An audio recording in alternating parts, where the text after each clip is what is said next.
Hi, this is Mark from the Ormidales in Vancouver, Canada. It's Billy O from beautiful North Vancouver, Canada. You're listening to the Channa Channa Channa podcast.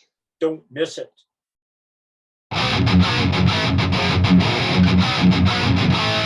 All right. Hi, everyone. Welcome to another episode of my podcast. We have a very special guest today joining all the way from Vancouver, Canada. We got Bill and Mark of the Ormidales joining the podcast. Hi, Bill. Hi, Mark. Hi, Channa. Hey, Channa. So how is the evening over there? Hot and humid. Yeah, it's good and muggy. Good and muggy. Right. Barbecue weather. Right. Unusual. More like Manila, I think. We don't get a lot of humidity like this, so it's kind of like really oppressive today. Right. I know that Vancouver is quite famous for they shoot movies and stuff in Vancouver, right? Oh, yeah. For it's sure. A beautiful place. Right. So guys, how is the life in Vancouver now, after this pandemic and COVID and everything? How is life now? It's not over. Life isn't over. Pandemic isn't over. There's still lots of people catching disease. They get sick. You have to take precautions. It's a little less scary than it was. There's a lot more gatherings going on. I was at the folk festival this year. That had a lot of people. I've been to a couple of concerts. I played at a couple of shows. So people are not afraid to get together, and they're just kind of rolling the dice a little bit on that and taking their chances. That's all you can do. Soccer games, you've got 15,000 watching them. And so I was downtown last night for the first time in a couple of years, and it seemed wide open to me. So onward. Right. So the last 2 years, how did it personally affected you guys? Take a Mark. Personally, for me, my household, all my kids were home, and we spent a lot of time, making food together, doing dinner together, talking together, a lot more than we would when everybody's strung out all over the country and in other countries. It was real good. It was stressful, just, the thing about shopping or, getting food, making sure it was clean and all the rest of that. That was hard. Bill could talk to you a little bit more about isolation and making music, maybe. Yeah, in a way, it was a kind of a cursed blessing because it allowed me to, have solitude and silence, probably like it was in the Renaissance days, and just start to get the muse happening and creating. And Mark and myself became very, very creative over that year, and I think we put out 4 singles and 4 videos. As well as that, I was doing a lot of art and book covers in between. So I was pretty blessed with the musings. It was okay. Yeah, we learned a lot about making music in pieces over the internet back and forth. And we're really happy that's all over. Like Bill says, he was finally able to come over to my place and do some recording for the last couple of nights. So, getting together in a room is a thing again. So that was lovely. Happy. Yeah. Right. And with the live music, because even we are doing this podcast is kind of because of the pandemic, because I started this podcast because I couldn't go to live shows anymore because of everything was. So I thought I'll do something. I'll just start talking to my friends, like common friends who goes to shows as well. And then it became a podcast. That conversation eventually became a podcast. So as Bill said, it's like it's a sort of a blessing came out of all that stress and all that. So I see positive things coming out of the pandemic as well. Yeah, I think there'll be a real resurgence in creativity out of it. I mean, we only know what we do, but worldwide, I think it was probably a common trait. Yeah. Right. The shows that I've been to, a lot of the artists are, they're saying how, the time off, they found other things to do, and they thought, oh, maybe that's not so bad having all your clothes on a hanger uh, at home for a while, but they also said they were so happy to get in front of a live audience again. You know, they really appreciated the vibe that you get from playing live. Right. So before we talk about music, I want to ask you guys, uh, what's your earliest memory of music? Go first, Mark, then I'll do it. Well, I would say my dad was a big jazz nuts and he played records in the house all the time. So I would have heard all of that. And then at about, oh, maybe 6 or 7, you know, you get your transistor radio and you start listening to music on the transistor radio. And then when I was about 9, I finally, well, I got to get the catalog guitar, and I started to learn songs out of the guitar. And where I lived, you know, I could hear there was a guy down the street and he would practice his bass guitar. And then there would be a guy up the street, he would practice drums. And then sometimes through the forest, I could hear like a whole band playing Creedence Clearwater music or something like Right. this. And I just go, well, where's this coming from? What's this? And so then I got curious to go to, see, we didn't have any MTV or video or none of that, but we did have the Monkees. I'm dating myself. We would rush home from school. You could watch the Monkees on TV, and that's, you know, kind of like the first, not quite live, but people playing music film that you would see. And I went, that's pretty cool. And there would be these after school dance shows that had, you know, numerous acts on their lip syncing. And I saw, you know, black music for the first time, and it was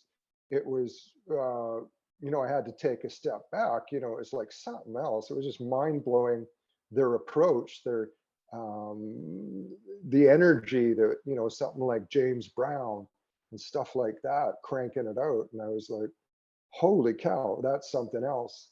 Long time later, you know, I discovered the blues music and all the rest of it. But early on, I would say pop music. That was my thing. Hey, Bill. Yeah, I guess for me, my mom had a really lovely voice, and you know, probably my earliest true memory is being 4 or 5 years old, listening to her sing Tammy and putting me to sleep. And you know, we had the radio in the kitchen, and like I think most homes in our neighborhood had a kitchen radio going on, so we had fabulous music. But back then, you'd hear Del Shannon, you'd hear the Beatles, you'd hear Roy Orbison, you'd hear the Everlys, Ricky Nelson. Onwards, you'd hear the Beatles, the whole British invasion, also this little box in your kitchen. So same thing, love of music just got me there, and the creation of the Deadly Grudge band, like Mark said, every block had a band. You'd be hearing Gloria and Pushing Too Hard by the Seeds. There's bands everywhere, and we were no different. We created our grudge band and covered all the British invasion stuff, and that was pretty up to 15, I guess. So yeah, that was my story. Right. So, Mark, you mentioned about CCR. So when I was actually listening to some of your music, I that's what I thought of. I thought of CCR. Really? Yeah. I think you know, Bill and I, we have points of reference in a lot of old music. You know, we'll name a tune or name a producer. You know, we'll people like Smokey Robinson, Phil Spector, Jimmy Iovine. You know, and you kind of this stuff is in our DNA, really. So it's there, and you kind of get your arms around it, and you're able to maybe unconsciously it pops out of your music at times. That's why it's so good if you're writing music to listen to everything. Listen to everything. Don't get stuck listening to your oldies favorites all the time. You know, there's so much stuff to draw influence, and you know, when the hearing goes after a while, you actually mishear lyrics and you come up with your own lyric. You know, did he say that? Oh no, he didn't, but he could have. You know, so it's a hearing loss is not all that bad. Yeah, yeah. Get the lyrics printed out now. You'd be surprised what you thought you were hearing. Right. Oh But yeah, for sure. yeah, same thing. You know, we you hear so much music, and it is like Mark says, it gets in your DNA, and it's a memory. And that Mm. music would, from the first listen, it's in the memory bank, the cranium jukebox we call it, and bing, it's there for to taken out and replay. So you know, I think you tap into that. You get a familiarity, and you go, "Wow, that gives me that energy or that vibe." Right. Like last night, I played a little intro for a new song, and then we both, our eyes kind of lit up at the same time. We go, I know where that's from. So it's not that we're trying to steal, it's just judiciously be in the neighborhood when that's been heard, you know. Yeah, Right. There's a familiarity in our music, absolutely. You know, people will hear stuff that, hey, wait a minute, I've heard stuff like that before, sure you have. and that's okay. You know, we don't get hung up on any kind of oh, we want to be like this or that or this or that. We, you know, it floats around depending on Yeah, what the song is. sure. Right. And I think if you knew every song on the planet, you had access, you'd go, "Wow, that's been repeated a few times." Yeah. I think most of the songs you can probably trace back to the Beatles, right? Yeah, Mm, arguably. Yeah. So Gee, how where do did you they get their songs from? yeah. Actually recently I watched this. Have you guys seen the new Elvis movie? I haven't Have seen it yet. not, I seen no. the clip. I thought he looked pretty good. Yeah, it pretty good, and it shows like how he was like getting influenced by all the black artists, like the gospel artists, and they covered that part of the story as well, and it was pretty amazing. Yeah, gospel was very, very big in Elvis's life. In fact, when they warmed up before going on stage, it would all be as a gospel number to get him in the lock and the groove and the soul going, right? Right, right, right. So Mark and Bill, how do you guys met? When did you guys first met? Go ahead, Bill. I believe it was 1985. We met through a coworker, a common friend, Murphy, who's a drummer, played with Mark for years. And I guess that's the discussion with music with Murph at work. We finally got together and met Mark. And I think we started throwing a few ideas around, and we got our first stuff going. I think you were in the middle of, you know, going out to record stuff, and I was a bass player then, and you needed somebody to play bass, and that's maybe how I came into the fold. Yeah, I think that's what it was, probably. But via Murph, the drummer, said, "Hey, he knows a guy." He was the guy. He's still the guy. Yeah. So you've been Yeah. working together, writing songs for quite a long time together, right? What is Well, it kind of goes back. That first project that we worked with was called Bachelors in Paradise. I don't know if you ever had a chance to look at Daddy's Got a Bungalow. That was the song that we did this video for. And it got some MTV notice and got played here and there. We made a 45 RPM record. And actually, Bill made it, and then I joined on afterwards. And then that kind of ran its course. We didn't see each other for a while, and then connected up around a coffee table and started playing music one Saturday afternoon. And then we had these different song ideas. Before we knew it, we were headed off to a studio that we'd found on Craigslist and started making the first record. Right. So this the name, the Ormidales. Can you explain to me what's that? Why that name? We were getting to that. That's part of the last story. That is Go ahead, Bill. That's a fun Pick it one. up. Yeah. Yeah. Well, like Mark said, we were recording our stuff, and we had got to where we had, I think, 10 songs finished and ready to roll, and we didn't have a name. So I remember the night really well. Mark was just leaving, and we stepped out on the porch. And I live on a street called Ormidale, and the street view was, or the sign was in view. And Mark said, "How about the Ormidales?" And I go, "Yeah, how about the Ormidales?" And I thought, that's got a ring. And I didn't really know what Ormidales was. I mean, I later found out it was basically a little hotel in Argyll, Scotland. But Vancouver had a lot of references in their street names to Scotland, and Ormidale was one of them. On further investigation, I found Ormdale was actually Norse, which meant Valley of the Serpents. Wow. So we're in Norse, we're the Valley of the Serpents. In English, we're the Ormidales. Right. And in Spanish, I have a Spanish friend who was calling us the Ormidales for the longest time. Yeah, that's okay too. Ormidales. That's all right. Right. Yeah. So guys, I think the first time I hear about you is probably through this CJC promotions, the Facebook group. I think I saw your something popped up. So that's when I got to know about you guys. And then eventually, we got connected, and so it's so funny that during the pandemic, somehow I got connected with Catherine from CJC Promotions out of the blue, and then we've been like promoting a lot of these different artists now. But it's just the way positive thing that happened to me during the pandemic. I met so many like wonderful people from all these places. So how long you guys know Catherine?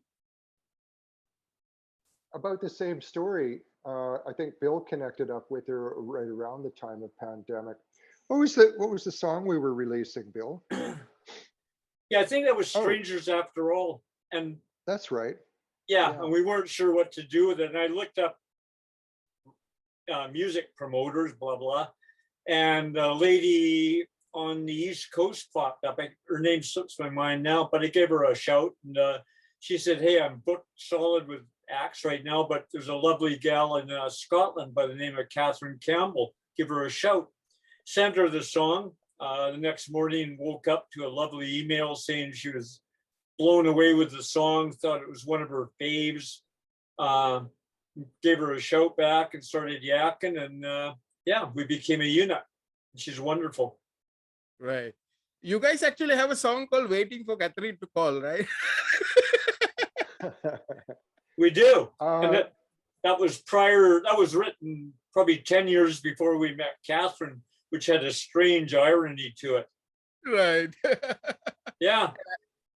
I did like that song because when I was listening to that, I hear that sort of new wave influence on that song, which I really like. Yeah. Well, if you saw the video, we got Catherine to do a cameo in it as well. Oh, I haven't seen that yet. I have to check this out. Oh yeah.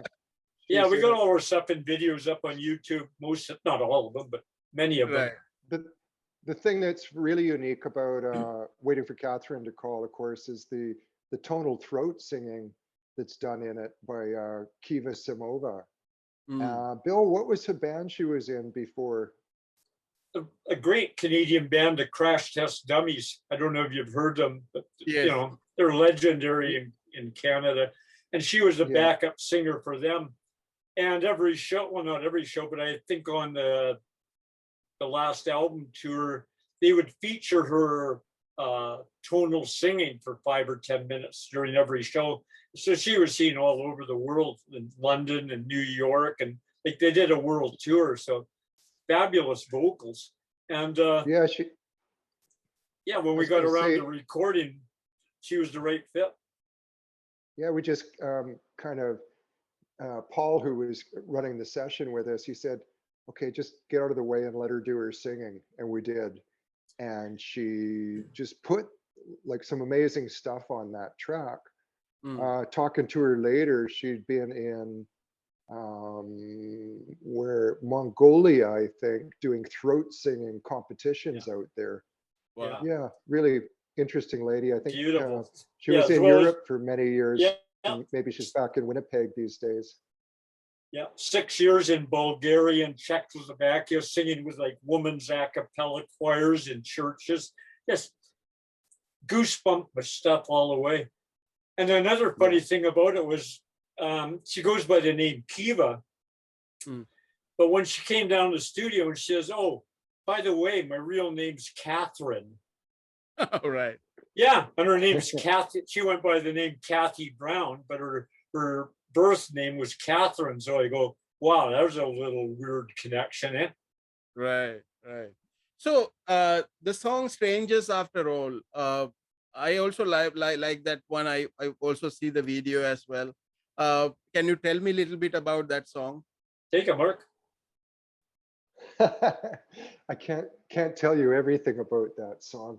Um, Thing is, I think we were about mid-pandemic or so there, and people were reaching out quite a lot more on internet to just stay in touch, be in touch, get in touch, and then some older acquaintances popped up that I hadn't talked to for a really, really long time, and it was kind of, had known you back then, and then we have this chat, fill you in on what's life, and then everybody trails off to do the rest of their life, and you may or may not connect with that person again in your life.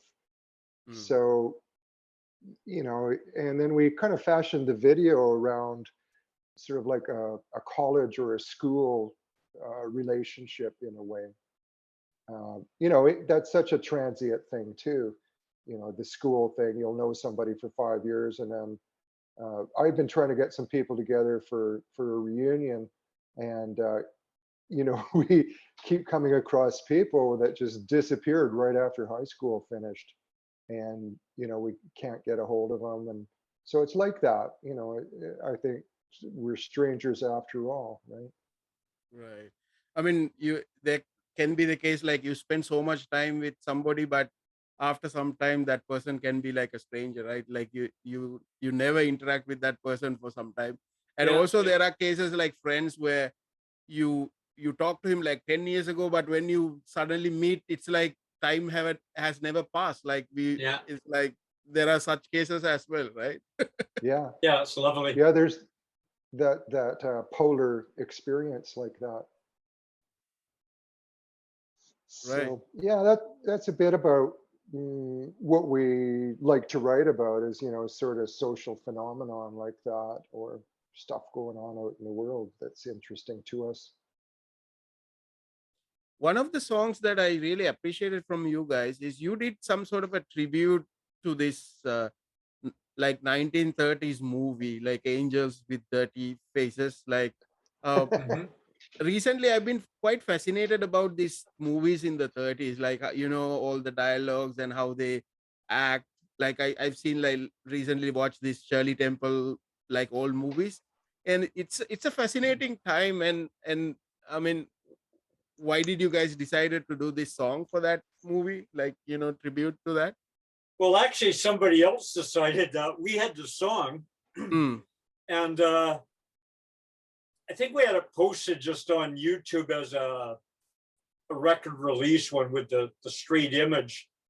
And I looked it up, and I seen a Angels with Dirty Faces icon with Bogey, I think, and Edward. Yeah, was it Edward G? Yeah, Edward G. And I go, what? And I click on it, and a fellow in New York had downloaded our song and bought it, and we got our right. 88 cents. And he was a film student, and he decided to proceed because he was just infatuated with the movie of the same name. Right. And he says, hey, I love the song. It's a perfect fit for that movie. And I go, wow. So yeah, we had nothing to do with that movie or video, but we did All the right. song.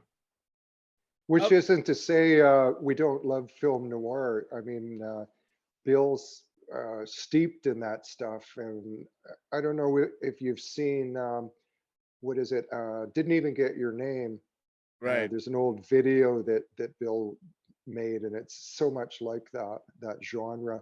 I think yeah, the acting in that stuff is great too, because it's they're delivering a little bit harder. It's almost like stage acting where you must project, and then so things are a little overemphasized in those Yeah. films, because I think they're coming from maybe live theater backgrounds. A lot of I those think so people. too. I think they These days, allowed the the mo- artist, I think they allowed the movie guys, movie star artists more freedom back then too. Because those guys were hardcore actors in that. They really, like, they got into the grit. They were just legendary. And you stack them up, I mean, there's great actors now, don't get me wrong by any means, but I'll take those guys any day of the week. Right. The other thing is that the old movies, you know that it's a movie because they're not trying to make it very realistic, right? Because the how they speak, it's not realistic. Because now everything is so realistic, right? So they use the like actual language, how people speak. But those days, Yeah, yeah. it was so like different way, right? So Yeah, also Mark said with this, perhaps the stage connection, right? Like they were like, I think they were really tuned in, is what I think. right. Wonderful. I actually, have you guys heard about the Pink Floyd and the Wizard of the Oz connection? The the movie The Wizard of Oz, right? So if you play Dark Side of the Moon of Pink Floyd, I think they said that it actually syncs with the movie, the exactly with the Oh, music, where how it like goes up Oh, and I down. see. Yeah, Yeah, I so didn't know that. yeah, and it's like I mean, I try to do that like the early part of the movie, and it seems it's like in perfect sync with the movie. Huh. Well, that's could that's be very uncanny. well. Right. Yeah. It's I don't know how it's just coincidence or I don't know what, but that's a very famous thing. Yeah. Well, it could be the actual soundtrack from the movie. Just look up to see how long the movie is, and then see how long the record is, and then you got it. Right. So how is, I know that you guys been working and your music been playing now in like a lot of places around the world, and how is this response, and how is it going with the new singles, and what's the plan for the upcoming music? Cool, Mark. How's it going? Yeah, I got my SOCAN. You get a royalty check for the plays. I think I got 16 cents the other Right. day. So in that regard, in a monetary way, it's not been a big deal. What has What? been a big deal, we were looking last night at all the different stations that are playing our music in so many parts of the world. Especially, the on the air FM, AM, whatever. When we get played on that excites me because I know that somebody riding in their car, somewhere, or sitting in a sidewalk, or sitting in their kitchen, or they're hearing our song, right? Um, with the new stuff, we were sitting on the step last night just trying to figure that out, because we've kind of made the rounds in Scotland a lot, the UK, your part of the world a little bit. And yeah, it's hard to figure out what medium to use. They almost need to invent a new one, like because we're big about visual too. Bill's gotten really good about building videos that really enhance the song a lot.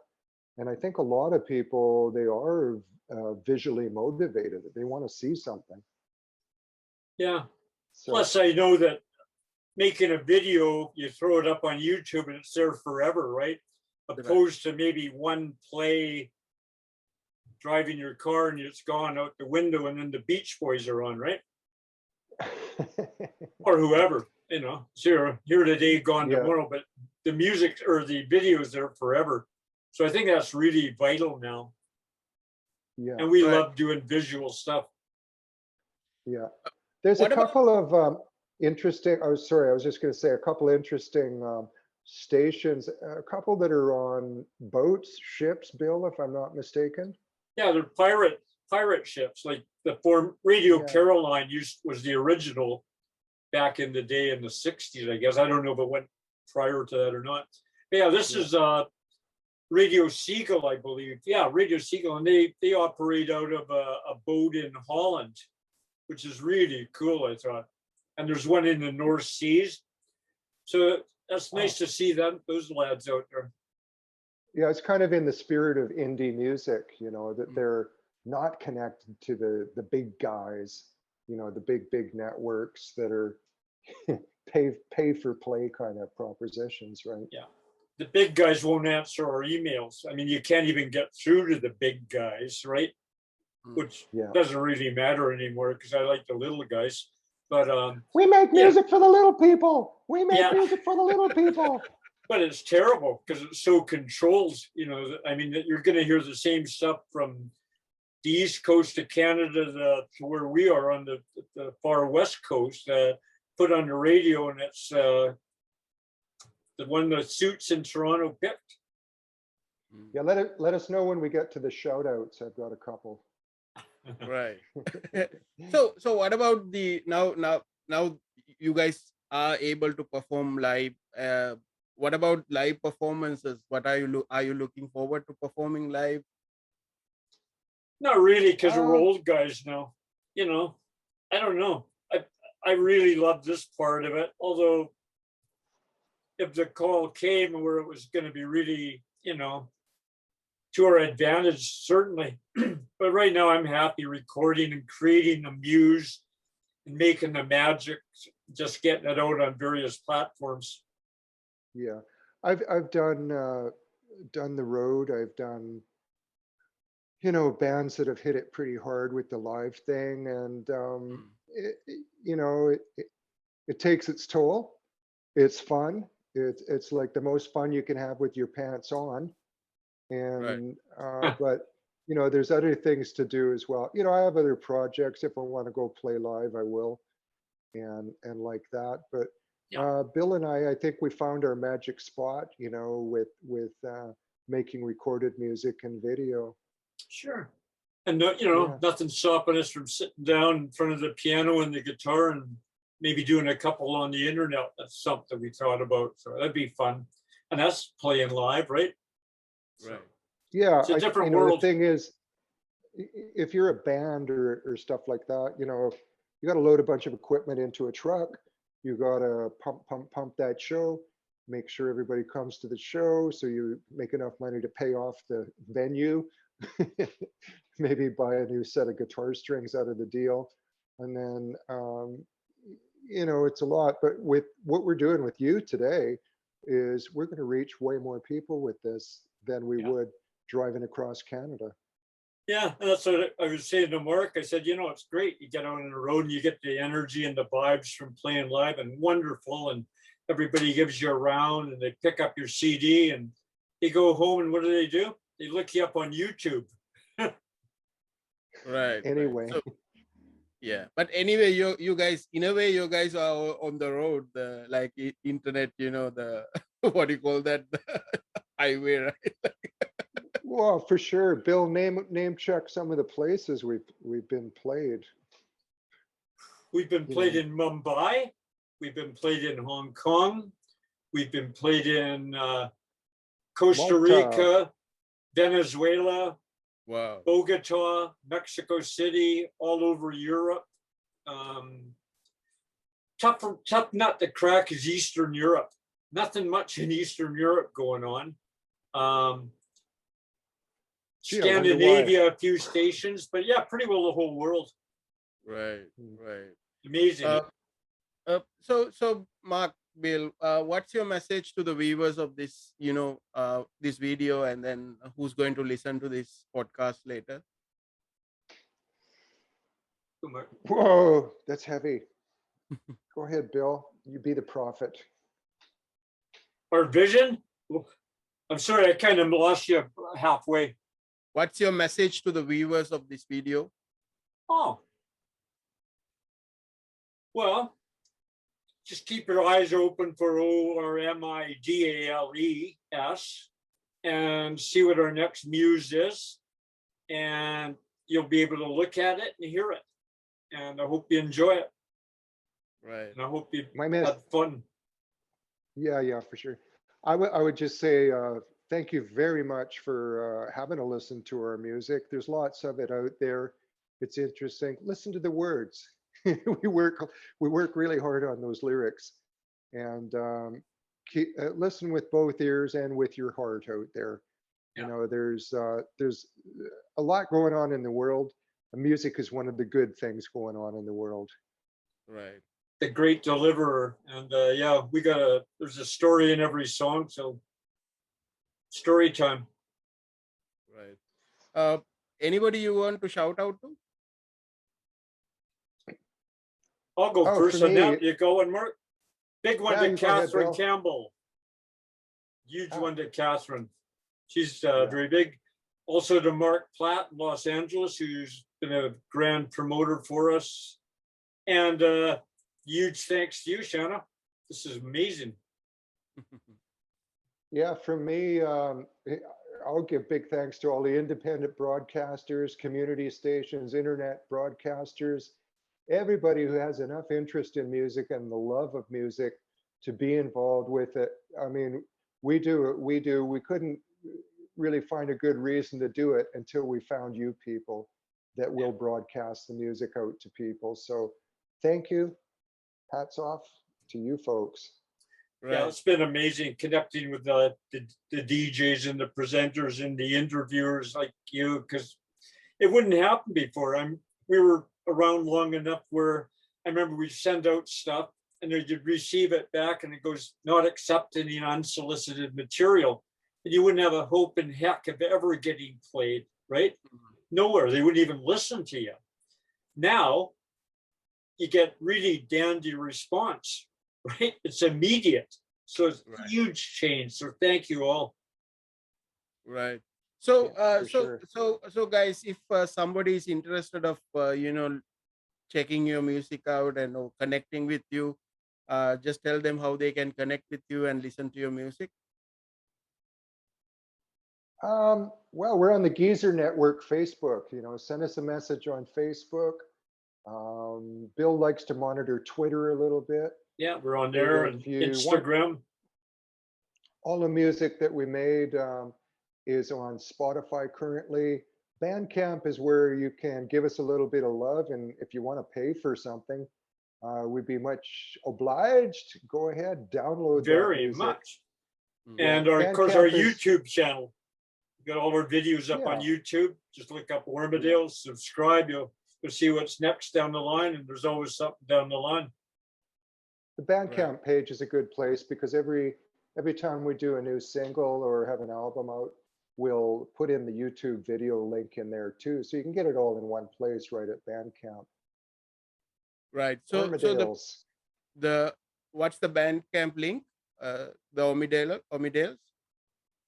Yeah, it's just Google Ormidales, Bandcamp. You'll find us. Yeah. Right. We're the only just go- one. Yeah, you'll find us. The rare Ormidale. Sounds like an endangered bird. Right. So Mark, Bill, thanks for joining the podcast. Really enjoy talking to you, and looking forward to your new music. And in the future, let's talk again when you have new music, new albums. Absolutely. We'll make sure we get it out to you as soon as it's done. Yeah, we'll get it over to you right away, Channa, and forever indebted to this. This is wonderful, and thanks so much. Right. And Bill, by the way, you should have somebody listening from the Philippines as well in your stats now. Oh, all righty. Even better. Right. So have a good evening. We'll see you soon. Thanks, Channa. Good night. Thank you. Thanks. Thank you. Yeah, Good day. good night all. Night.